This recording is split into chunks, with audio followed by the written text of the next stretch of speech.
Okay, I am undertaking a new translation project. I'm nearing completion on my translation of Spengler's play Montezuma. Um, I'm just having a German expert go through it with a fine-toothed comb right now to make sure that I didn't make any egregious translation errors. And my German is still coming back to me. Bit by bit, it's coming clearer and clearer. So I decided to translate this book he wrote called Urfragen, which I'm translating as Primordial Questions. And it was published posthumously in 1965. And then in the next year, 1966, was published Frühzeit der Weltgeschichte, which has been mistranslated as Early Days of World History, but I'm going to do a correct translation of it as The Dawn of World History. That will be next after I finish this. This book is about 300 pages, 350, and the other one's about the same length. So what happened here is that in between the publication of Volume 1 of Decline of the West in 1918 and then Volume 2 in 1924, he encountered the works of the ethnologist Leo Frobenius. And Frobenius was interested in, he was kind of a real-life version of Indiana Jones. He was going all over Africa, unearthing African art. We owe a vast deal of what we know about African art to Leo Frobenius, even though he's written off by the left as an intellectual colonializer. And that's true to a certain extent, but it's still the thefts of the art, and he's putting them into German institutes and museums and so forth. So it is a bit of colonialization there, for sure. But on the other hand, the ideas that he has are quite amazing, and they had a tremendous influence on Joseph Campbell. Frobenius's idea of the Kulturkreislehre, the culture circle teaching that he developed in his book on the history of African civilization, is the idea that there are these zones, vast zones of diffusion across the earth, such as the diffusion, let's say, of the totem pole from Africa, equatorial Africa, across over to China, and then across the water there to the Pacific Northwest coast. That's a culture circle, a culture zone. Also, the whole Polynesian zone and the west to east diffusion of high civilization from both India and China across the water to influence the development of Mesoamerica, especially the Aztecs, or rather the Olmecs, and then later the Mayans as well. That's an absolute no-no to discuss amongst anthropologists, but they're blocking the discovery of new ideas and new things with political reasons and emotional reasons. How dare anyone suggest that the Mesoamerican civilization was not an indigenous development? Of course it was. That doesn't mean it, in the process of its Entwicklung, its development, that it wasn't influenced by these other civilizations. It most certainly was. Robert von Heine-Geldern is another one of these scholars who went into all of these diffusionary routes. But Campbell's emphasis on diffusion to counter the Jungian dogma, and it is a dogma, that all the world's mythologies are so similar because there's a single unifying collective unconscious that comes out of human instincts, what Jung called the 2 million-year-old man within us. Although in reality it would be far older than that. If it were rooted in the instincts, it would be more like a 3.5 or 4 billion-year-old being within us. To counter that. So sometimes Campbell admits it does appear to be the collective unconscious, but in other cases he traces very clear routes of diffusion along these culture circles, zones. So anyhow, Frobenius wrote to Spengler telling him, look, you missed all kinds of things by dismissing, in Volume 1 of Decline, dismissing the Aboriginal peoples. Back then they were called condescendingly primitive peoples. The primitives, and they all have symbols too as well, and all the different epochs. And that got Spengler interested. The application of Goethe's cultural morphological principles to early man, early humanity, began to fascinate him. And so there are footnotes which appear in Volume 2 where he's already referencing a metaphysical work that he's already planning. Now, this work had two different books that were the ultimate outcome, but I think he was conceiving of both books as a single mighty epic, sort of his version of the equivalent of Tolkien's Silmarillion, something like that, where the primordial questions, the Urfragen, would cover in a kind of a pre-Socratic way. It would go back to the origins of the world and discuss fundamental phenomena, polarities such as light versus dark, fire versus ice, and so forth. And it does strike me, his PhD, his dissertation was on Heraclitus, and in this book he borrows the idea of a cosmic fire. The world is an ever-burning fire from Heraclitus. And I have a suspicion that he was the reincarnation of Heraclitus. I haven't checked that with the medium, but I will at some point. When you're obsessed with someone like that from the past, chances are you have some sort of karmic connection to that person. Either you were that person or you lived in that person's time and associated with that person's circle. So I'm translating Primordial Questions. And so let's take a look. Let's read the Dust Jacket. I've translated the Dust Jacket, which is, I think, gives a very skillful synopsis of what the book is about. Let's see if I can bring it in here. The course of development from the primordial source of all things, through its realization in the driving and willing forms of life, to the awakening of consciousness and the venture of human existence, is what fascinates Oswald Spengler in this late work. Equally fascinating to the reader is the sensual imagination with which Spengler seeks to capture all this pictorially and symbolically. Spengler may have transported himself back to the philosophy of the origins of all things like an Ionian thinker, and made ancient Greek wonder the starting point of his worldview, returning from a logical interpretation of the world to an analogical or metalogical one, and viewing the world not as an equation, but as a parable. But it is precisely this unusual position that proves to be a new stimulus for thought. Even as a young man, Spengler had already studied Heraclitus, who comes to mind when reading the Urfragen, in depth and made him the subject of his dissertation. The impact of this encounter is evident on every page of the work. Okay, so that's from the Dust Jacket. I've translated that. And then what I propose to, the book is written as a series of aphorisms, several hundred aphorisms. And I'm going to read the first 42 of them, which is what I've translated so far. Here's the table of contents, and the book is broken down. It's been edited by Manfred Schroeder and broken down into 12 distinct chapters. The first one, Flame, or perhaps I should translate that actually as fire, because it's referring to the cosmic fire. I'm going to go back and translate that. 2, Awakening, being awake. The I and the world. 3, Knowledge and belief, speaking and thinking. 4, Motion and the sense of time. The sense of time and the awareness of time. 5, The individual and the species. 6, Soul and body. 7, Instinct, drive, will. 8, Plants and animals. 9, Body and organs. 10, The realm of the senses. 11, The life of the soul. And 12, Man and destiny. And then this, as I say, is followed by Frühzeitweltgeschichte, which is concerned with the Paleolithic and the Neolithic. And the expansion of Spengler's model, his historical model in Decline of the West, is simply, he doesn't see world history there as a series of stages at all.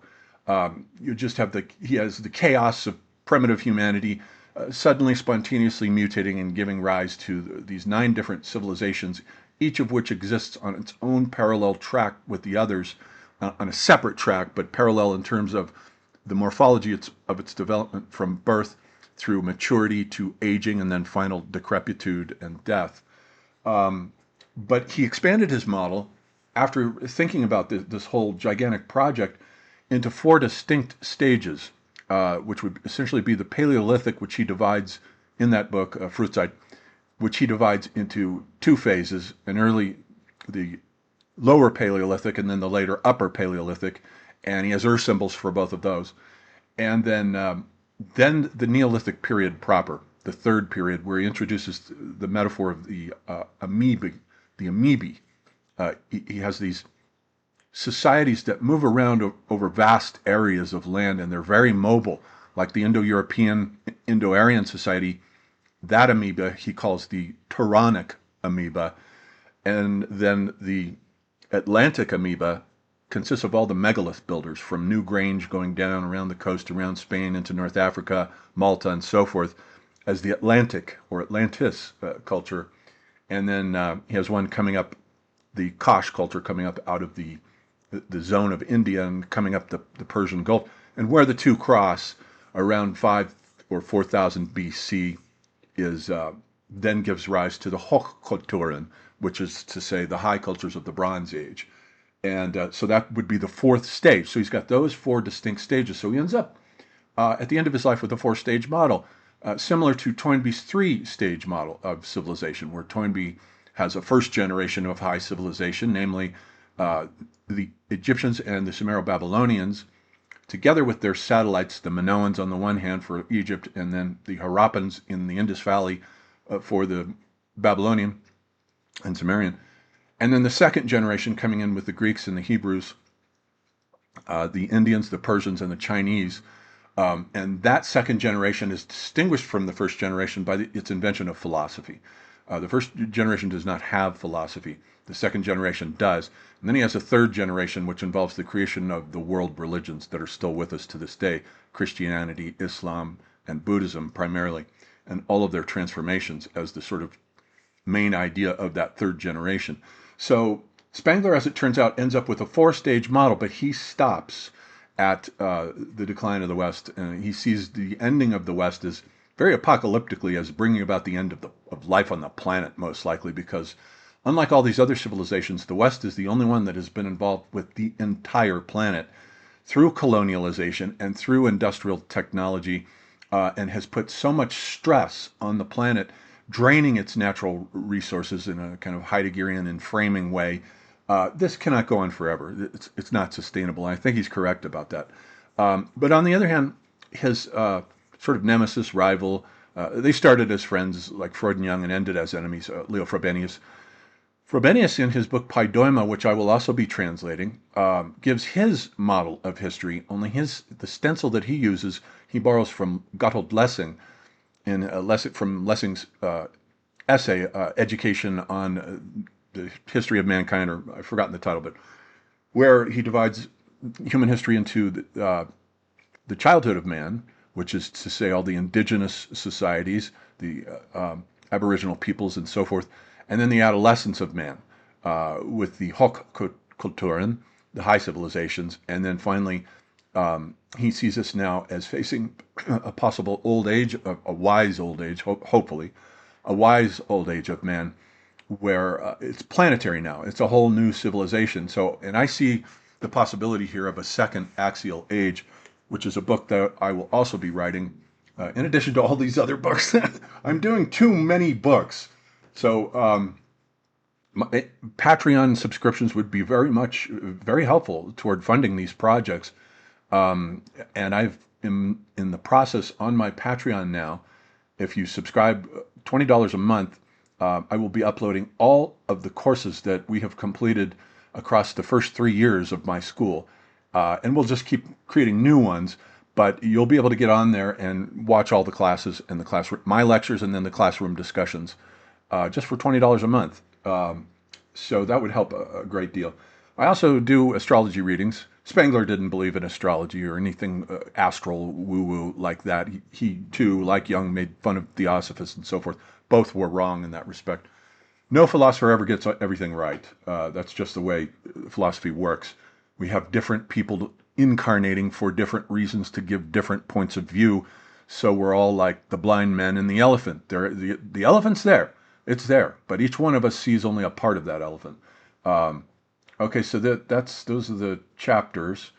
And then I've translated Manfred Schroeder's excellent introduction. It's long, but it's excellent. I'm still editing it. That's why I've got things in caps that need to be put in italics. And I haven't put in the footnotes yet. But it's very revealing. It gives a lot of Spengler's personality.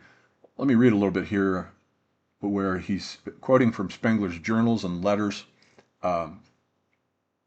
diaries, and so forth. And let's see, where's a good one where he's... Okay.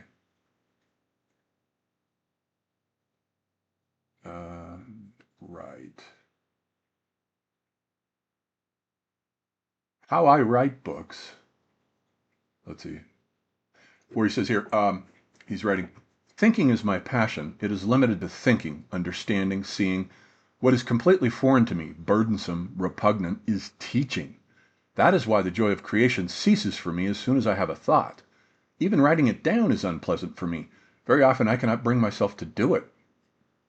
It is torture, utterly repugnant, to turn it into a book for others. I very often draft book plans, and that's it.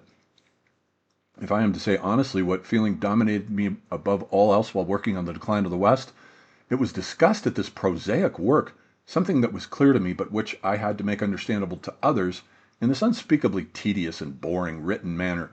Talking to someone about it, not just anyone, is a pleasure. It even makes it better, clearer, more rounded. Jotting down thoughts on paper the moment they occur to you and leaving it at that is also a pleasure.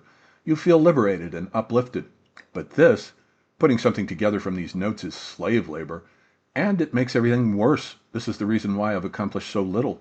It involves so many hours of work that it takes a very long time, during which I plan and draft, but rarely put anything aside as finished. If I prefer aphorisms, it is because of this inability to complete large works. An aphorism is created and completed in an instant. If it is perceived as poor, it does not spoil the memory of a past collection. And this book, unlike Decline of the West, Man and Technics and the Hour of Decision, is written as a series of aphorisms, absolutely beautiful, brilliant aphorisms that have the feel about them of prose poetry. So let's read a few of them. Let's get down past the intro here. As I say, it's very long, but very good. Well worth reading. Okay, and then sooner or later it ends. Okay. And then this is the sketch for one of his drafts, his outlines that he's talking about. This is part of the appendix of the book. I won't bother reading it. Parts of it are kind of tedious, but it does give this the sort of skeleton, the outline of the whole project that moves from the primordial questions to the dawn of world history. And then, okay, so he begins, of course, with a quote from Heraclitus, fragment 30. This world, which is the same for all, was created neither by the gods nor by humans, but it always was, is, and will be an eternally living fire, flaring up in masses and burning out in masses. I'm not so sure about that masses. I think I may retranslate that. All right, so the first chapter, fire, and it's composed of 111 aphorisms, and so far I've only got up to 42 of them. And it has these subsections. So this is the first of the subsections. Life and the cosmos. 1. Organic life is a primordial phenomenon, an idea that realizes itself from out of the realm of possibility, a process that is a complete mystery to our senses. The idea of life is everywhere that of a morphological form, procreation, birth, growth, withering, decay, an identical structure from the smallest infusorian to the mighty cultures of humanity. Organic life on the Earth's crust is a profound unity, arising and passing away as a whole. All of its formations repeat the same great processes down to the individual life, which is most strongly marked in civilized man. 2. Life is not all of existence, but only one of the mysterious forms that has arisen on this planet due to its special cosmic conditions. It is absurd to talk about life on other stars, just as there has been, is, and will be a certain allotted time for the existence of life on Earth. So entirely different forms could arise on the crusts of other celestial bodies. But we cannot imagine anything other than our planet's life because imagination is itself an aspect of human life today. Now, I can say that he's assuredly wrong. I've learned from all of my researches into reincarnation, past lives, talking with mediums, reading books about people being put under hypnosis who remember past lives. There most certainly is life on other planets, and a lot of them. For human beings are a late, fleeting, strange phenomenon among the various forms of life that exist, and we who belong to this species and form of life can only think and see through and by means of it. We see and think at the deepest level ourselves and must remain within this limitation. Fools imagine not only life on other stars, but the same forms of life as here, that is, the human type, and not only that, but even its modern Western form with the same silly ways of imagining and feeling. That I'll go along with, yes. People imagine that there's a bunch of monkeys on other planets, whereas monkeys are probably unique to this planet. 3. Organic life is a random form of infinite change, only on Earth in a short period of its history.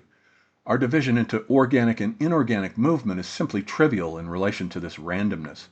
But we cannot judge what kinds of transformations are possible on other planets, perhaps completely different from life, because our thinking is bound to the fact of life on Earth and is part of it. 4. Life, a transient phenomenon in the history of this planet, is thoroughly earthly and elemental. New life grows from the humus of decayed bodies.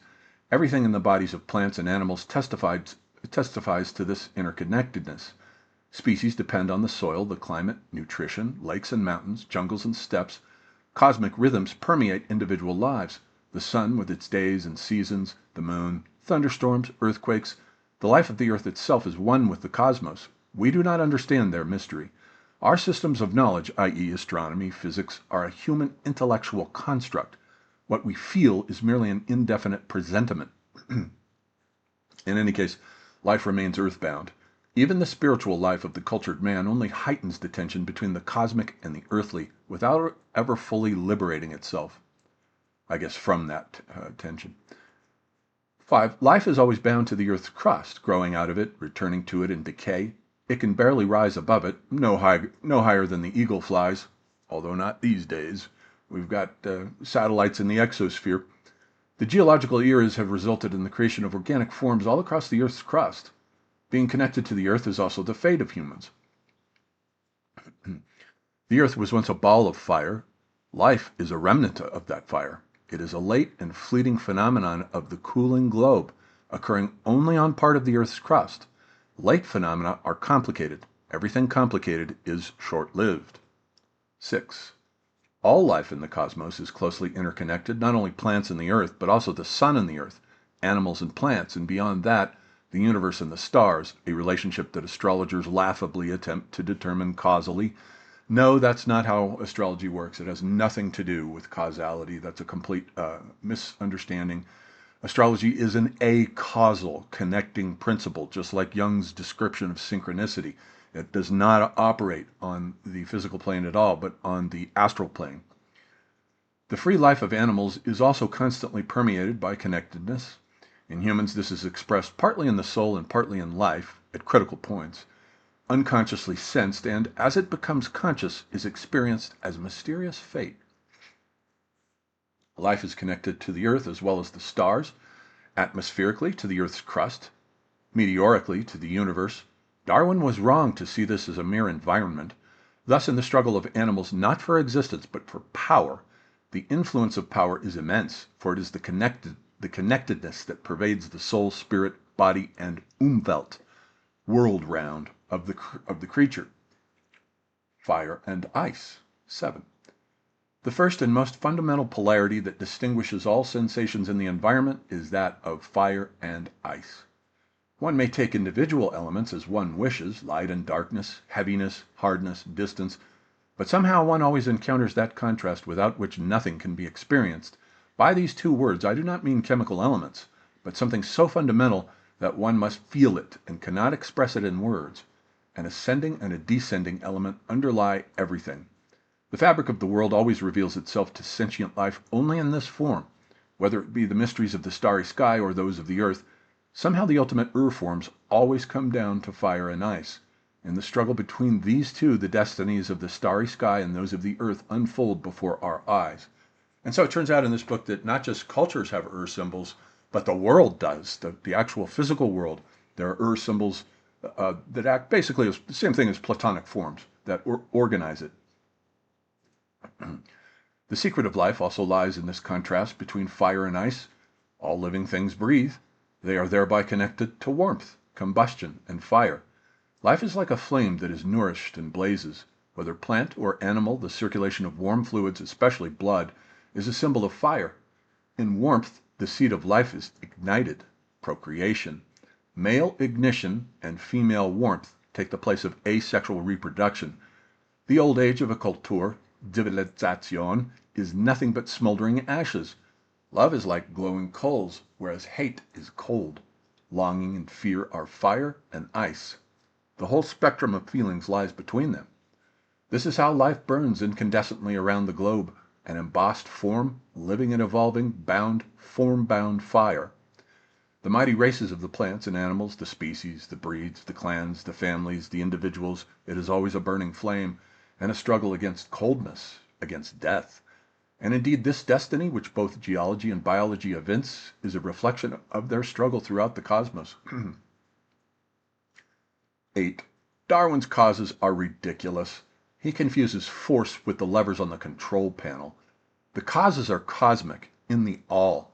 Mutations, new species and layers of Earth arise because the globe is shaken by cosmic destinies from distant stars. Likewise, human destinies are cosmically determined. Now, why he has that paragraph there, but yet denies astrology, is beyond me, because it's not consistent. It does not make any sense. The deep connection to fire. Think of how people flock to the light, to the southern hemisphere, and how they discover fire. Prometheus, the decisive act. The inner fire makes the outer fire subservient to itself. All religion is fire worship. All science has theories of fire. All politics consists of glowing embers waiting to be flared up into wars. All economics serves to nourish the fire. Food and clothing, housing as a second layer of clothing, protecting the warmth of life.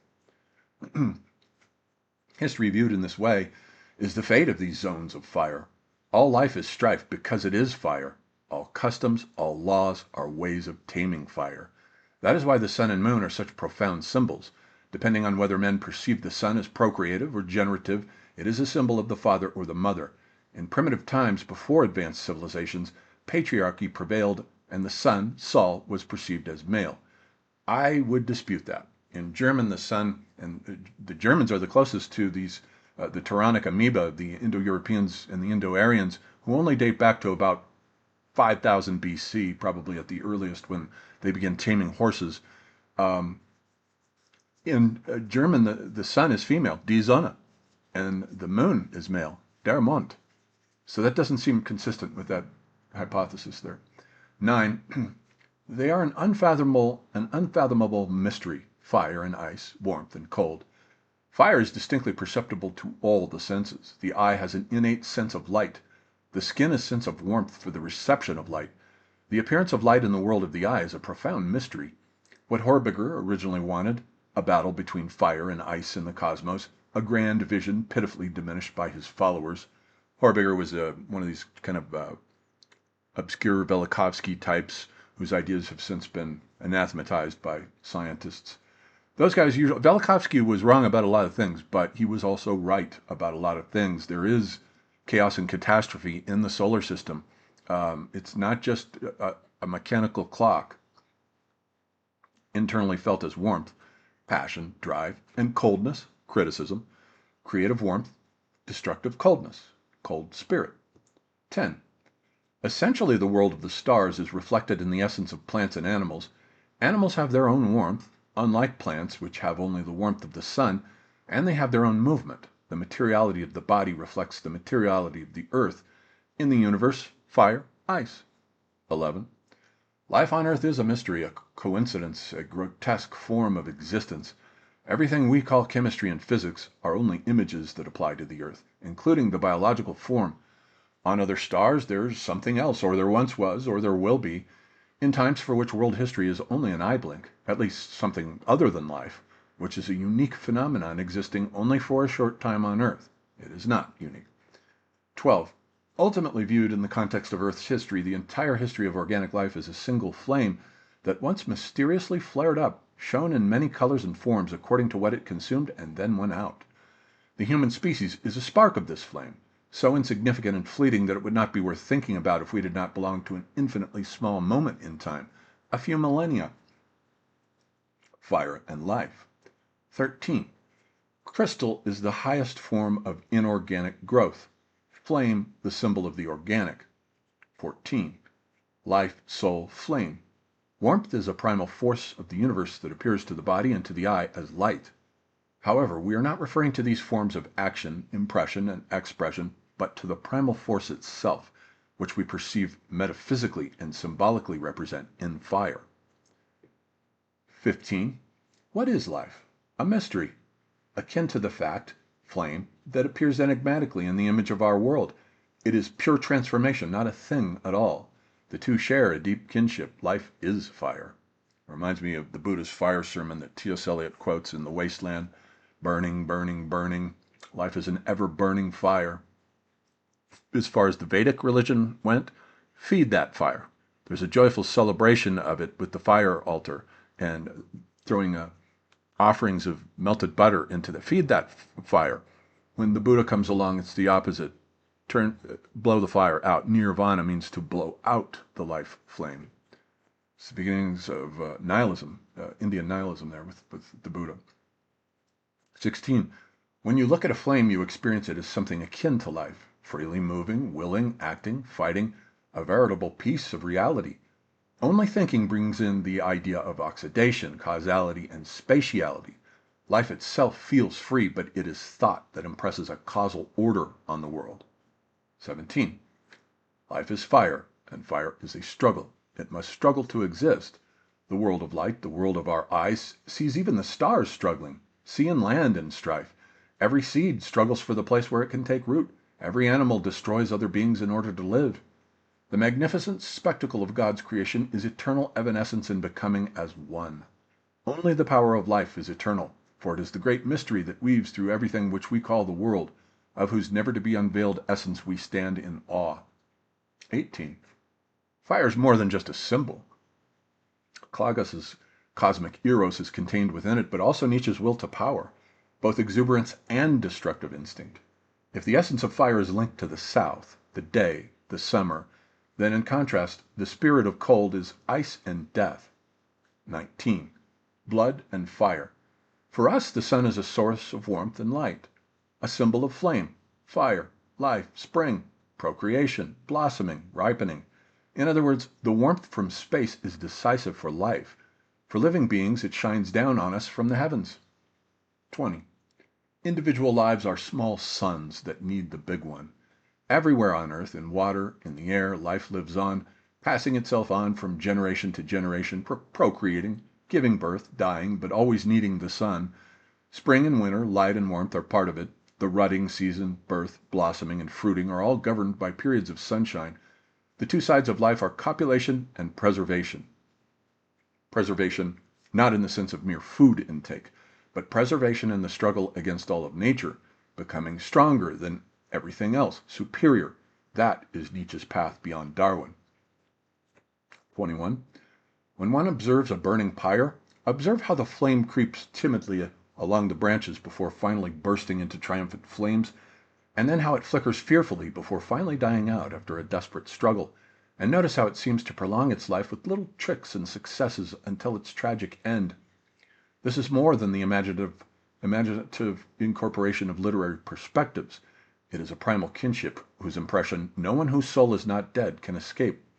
Hence the magical force that lures the butterfly into the candle flame, cattle into the burning stable during a conflagration, and that fills the person who sees a forest fire, a burning village, with unfathomable joy, even if his own property is destroyed, and that lures small children to play with fire.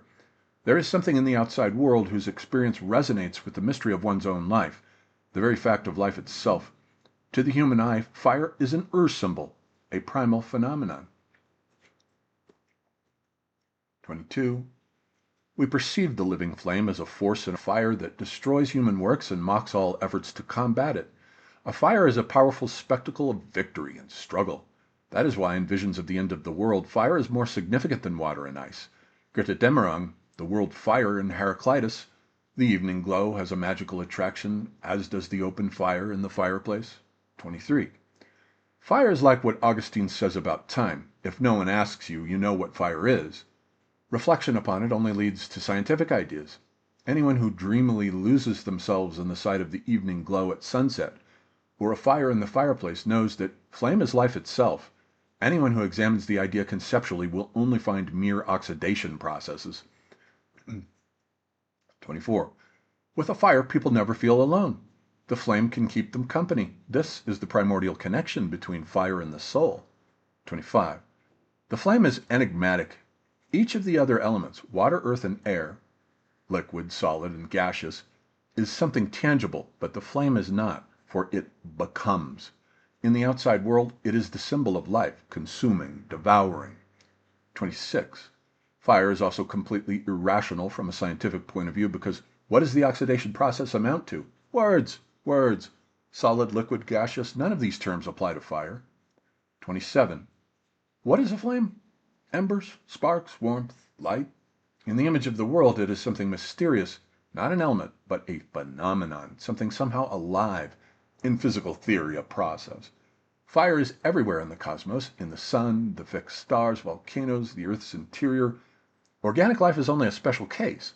On the Earth's crust, which was once molten, this process, flame is a process, not a being, is sustained, a continuous burning and glowing. Fire feeds, consumes, digests, and only leaves behind remains. Fire is centrifugal. It tends upwards, away from the earth. Glowing, smoldering, it creeps. Once freed, it blazes. Contrary to its state of aggregation, it is pure motion. The essence of fire is consumption, conquest, destruction. It leaves only ashes behind. And indeed, for those of you who have read pre-Socratic philosophy, this really does feel like a work of pre-Socratic philosophy. 28. The incomprehensibility of fire, which we feel as warmth on our skin, on our bodies, or as a form changing shape like a calm candle flame, which despite its constant shape is a process, all-consuming, a mysterious process which resembles life, and which is also composed of warmth, embers, and consumes and spreads like a fire, a form that continually changes out its matter. Somehow the fact of life on Earth is connected to the heat of the sun, although our thinking, bound to the causal forms of modern scientific myths, cannot break it down. The sun and the world of light. 29. Fire is more than just a symbol. Our understanding of nature only ever extends as far as the fact of light will make evident to it. Thermodynamics and electromagnetic light theory. But behind this lies the mystery, eternal and undiminished. 30. Behind the experiences of the sun, fire, the southern warmth, lies one of the eternal mysteries of the beyond. We may try to explain it by devising a simple image, theory, as natural science does, yet the mystery remains, and part of it is the deep intuition of a kinship between the experiences of flame, soul, life, sun, and death, ice, night. 31. Flame and life are experienced and perceived as closely related phenomena. When understood scientifically, i.e. not from experience, but from a network of concepts, the result is something artificial. Science obscures the fact instead of illuminating it. For science, the flame is mere CO2. 32. We say that it is light. The scholar adds that it is a form of electromagnetic energy. Had he been born in India, China, or ancient Greece, he would have had very, very different ideas. But all this is only because we see it. But the eye is something that came into being with this mysterious power. Other beings perceive it without eyes, somehow as warmth, chemical, electrical stimulus, in forms we cannot even imagine. But if the eye and the act of seeing are only a function of light, then our ideas are invalid. 33. What is warmth, anyway? In addition to the sensation on the skin, there is also emotional inner warmth. That is where the secret lies. Anger and joy make us warm. Fear and hatred makes us cold. Life and warmth, death and coldness belong together. We describe the feeling of the soul as emotional warmth. Hot anger, hot love, fiery soul. The more intense life is, the hotter it is. What we call genius is actually a violent burning. There is tragedy in this. Great men are like meteorites that burn themselves up to illuminate the world. And when we see a hot chick, what do we say? Wow, she's hot. He's right about this. Correction there. Okay, 34. The essence, whoops, fix that. Still under construction here. 34. The essence and meaning of life is therefore to acquire, destroy, consume, fight for power. The body is not an object, but a process. 35.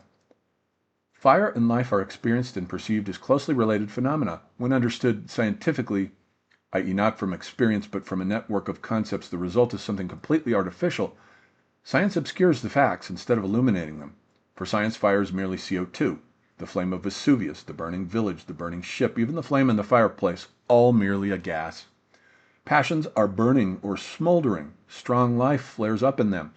Passion is a weak word for the most intense emotions because it sounds passive. The understanding, Verstand, merely a shell, tries to oppose it, to conquer passion. 36. The senseless feeling that being awake is a boundary, a waking, limiting shell of the microcosm against the macrocosm. Fire is of the highest significance. Insofar as it is light, it creates an expansive world of light, Umwelt. The world of light and the world of flames are one and the same. Colors are types of flames. 37. Western physics sees combustion as the burning of a substance, leaving behind carbon dioxide. The biological image, from dust thou art, and unto dust shalt thou return. Life on the earth's crust, flickering, consuming matter, leaving behind ashes. Humus, created by the decay of living substance, reveals the earthbound nature of beings. That is why the type of soil, water, and earth is so important for the races, for the earthborn nature of many racial traits. It is an experience of early humans that the corpse returns to the earth. 38. In physiology, life appears as a process of combustion, metabolism, fueled by respiration and food, which remain behind as ashes, slag. 40. Flame, warmth, light, spark, light versus dark. These are all primal sensations of all microcosms within the macrocosm, in which lies the mystery of becoming, of time, of life. The movement of living beings is somehow warm, luminous. Inorganic becoming, on the other hand, is generally indifferent to this. Star migration, wind, and waves, here light and warmth are accidental. 41. Fire is a symbol of time, movement, or rather movement without limits. The limit is the end, smoldering ashes. Life is fire, the corpse is ashes. Life, then, is a process of combustion, constant movement, transformation. Fire, the incorporeal, boundless something. And then 42. Life is not, as systematists always tacitly assume, a state of merely being alive, but rather a process of coming into being, blossoming, reaching fulfillment and ending. Not being, but rather acting. Fire. The will of the fire of life to rule the world. That is why life is struggle, the will to victory, not the struggle for existence. The soul strives for creation, i.e. penetration of the world, radiance, penetration of matter, the power of a radiant soul over the more matter-bound ones, and so forth. So that's all I've translated so far. It'll take me a while to do the complete translation process, a few more months certainly, maybe 4 or 5 months, and then I'll have the book out next year as part of my press, Iconic Books. These 2 Spengler books are the first non-John David Ebert books that I've published so far for my Iconic Books press, but ultimately I want to publish other authors as well, not just my own self. It's just a process that will grow legs and crawl. That's all it is. Once again, I do it for anyone interested in astrology readings. Hit me up at johndavidebert@gmail.com or private tutoring. I do that as well. We are still doing my school. We're in the process right now of finishing up what I believe to be, and my students agree, the best class we've ever done. What is hypermodernity? We've just completed the 5th class there yesterday, and boy, did we have a blast. Every one of these 5 classes so far has just been absolutely amazing. I have the good fortune to have attracted some really, really bright students. And and then my Patreon too, as I say, you'll get access to all of my classes. Eventually, every single one of them will be on there for a mere $20 a month. Okay, then, that's it for now.